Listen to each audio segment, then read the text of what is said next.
Hello and welcome to NewsClick, this program with real news. Today we have with us Ademar Mineiro, who is a Brazilian economist, and we'll discuss the political crisis in Brazil, the impeachment of Dilma Rousseff, as well as the economic situation in Brazil. Ademar, good to have you with us. Thank you. The situation in Brazil seems to be getting rather complex. We have now the impeachment, which is going to come up in, I think, the last week of August of Dilma Rousseff, which will be voted in the Senate. So what is the vote likely to be? Do you think that the impeachment is going to go through, or do you think the kind of protests that have taken place and the events that have taken place with various ministers, the current acting president, Temer himself being also found to be guilty of corrupt practices. Then we had the Cunha, who's also been banned from various things or has also come under corruption charges. Do you think there's any chance of a change in the impeachment voting that could take place? Yeah, we are in a very confusing situation at this point. On one hand, you have this political process going on. The Commission in the Senate discussing, and probably there will be a vote at the final week of August on that. But on the other hand, all the main decisions are paralyzed since the beginning of the year, and you have a very huge economic crisis going on with the unemployment going up very quickly, and still violence in the cities is growing. Crime is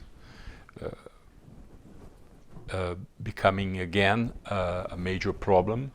So this is part of as a consequence of the economic crisis. And last week I see,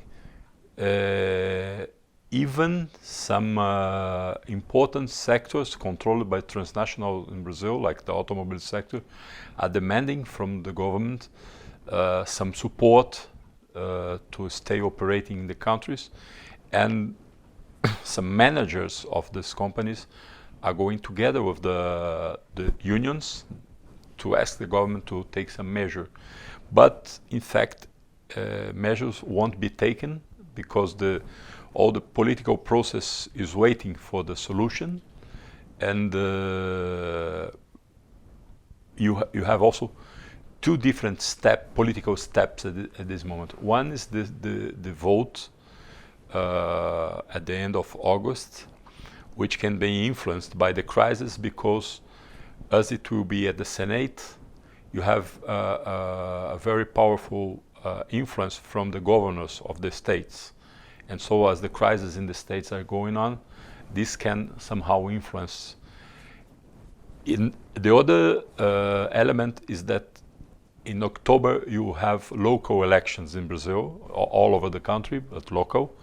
But this is also influencing the Congress, because some of the members of parliament are candidates at the local level, disputing for major, but also members of the parliament at the lower chamber and in the Senate, they are very concerned about local elections, because this can influence the national elections you have in 2 years. So all the decision process, the political decision process, is waiting for that, is waiting for the vote at the end of August, but also waiting for the vote, the popular vote in October, the elections, the local elections. And this is paralyzing the country and affecting the economy. The situation in the economy is already too bad, but it's becoming worse and worse because of this paralyzing situation. No, when you say it's going to influence the Senate impeachment, it could influence it. Influence it in favor of Dilma Rousseff or against her? Or is that an open question?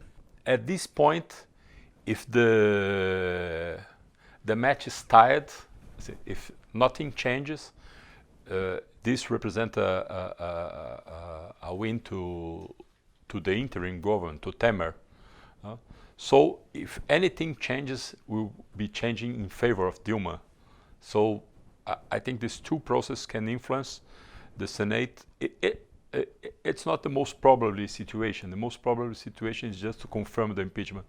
But there is some doubt on that because of those two processes. On one hand, you have the economic crisis. On the other hand, you have this political process. And this can affect. And it's a question of changing the votes, and not even changing the votes, but maybe just convincing some senators not to go vote, because to confirm the impeachment, you need 54 votes. So they have to get those 54 votes. If there is no 54 votes, the impeachment is not confirmed. So the original vote was 55, so it's only a shift of only 2 senators yeah, that are essentially or required. if they don't want to shift, they can just stay home or stay in their original states and not participate in the process, and then there will be problem to get the 54 votes.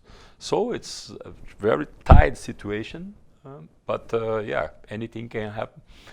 And even if the Senate vote and this political bloc get the 54 votes, there is still if the process is not fair, the possibility that Dilma appeals to the Supreme Court, questioning the decision of the Senate, saying it was not fair, so the uncertainty can persist for some long periods. Would you agree that what a lot of people have said, this is really a coup by forces that did not want Dilma to win the earlier elections, and having lost 4 successive elections, essentially the right decided that they will never be able to win in the short term an election in Brazil, and therefore took recourse to what would be called a constitutional coup. Would you agree that this is what really happened? It's a kind of parliamentarian coup, operated by the members of parliament, but in fact there is a very huge coalition of economic interests by business sector, mainly the financial sector, and the O Globo, the major media, and the major media, which is controlled in Brazil by, say, 10 or 12 families. Yes. Maybe less than that. So yeah. Brazilian media is supposed to be one of the most tightly controlled by very few families. Yeah. This is the Brazilian media, as well as the big business in Brazil. And they are also in a very complicated situation financially. So they are in debt, and they want help for the state, from the state to stay alive at this moment. So their interests are very attached to this process also. The economic interests of the Brazilian state also has been weakened because of the loss of primary commodity prices, effectively oil and minerals and so on. Yeah, it's real, but I think Brazil was less influenced than other countries, and especially the other countries in the region. Like you see, countries politically very different, like Venezuela and Chile. They are most dependent on just one product, like oil in the case of Venezuela, or copper in the case of Chile. Others remains dependent on 2 or 3 products, like Argentina. Brazil has a very diversified agenda of exports on the product side, but also on the partners. Brazil is a major export to Asia, to the US, to Latin America, to Africa, to Europe. So it's very diversified in this area. I think in the case of Brazil, the lack of investments is the main problem, because if you see the figures, since the, say, 2013, investments are going down and down. you had some investments, but mainly from the construction sector, and this is driven by some projects of the government, like the program to accelerate growth on one hand, and the others are investments attached to Petrobras and the oil industry. And then on Petrobras and the oil industry, as the prices went down, they just stopped the investments.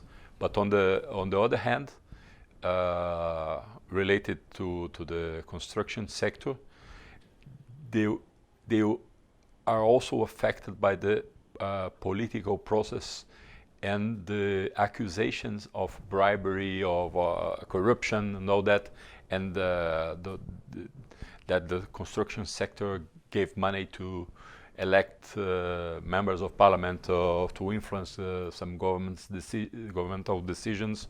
So you have all this situation that also paralyzed the investments in the construction sector in Brazil, except for the ones to the related to the Olympic Games. But this is finishing now. So afterwards, every investments in this area will be also paralyzed. So, and those are important sectors inside the country. So this is affecting hardly the economy. And all the other sectors, the private sector, they are just waiting. Since 2013, you have no investments, no new investments, nor on the transnational area, nor neither on the national, so-called national private sector. So everyone is waiting, and so the investments went down. And I think this is more important than the fall of commodity prices in the case of Brazil. This is all we have in this segment. Please come back to NewsClick for the next segment with Adamar.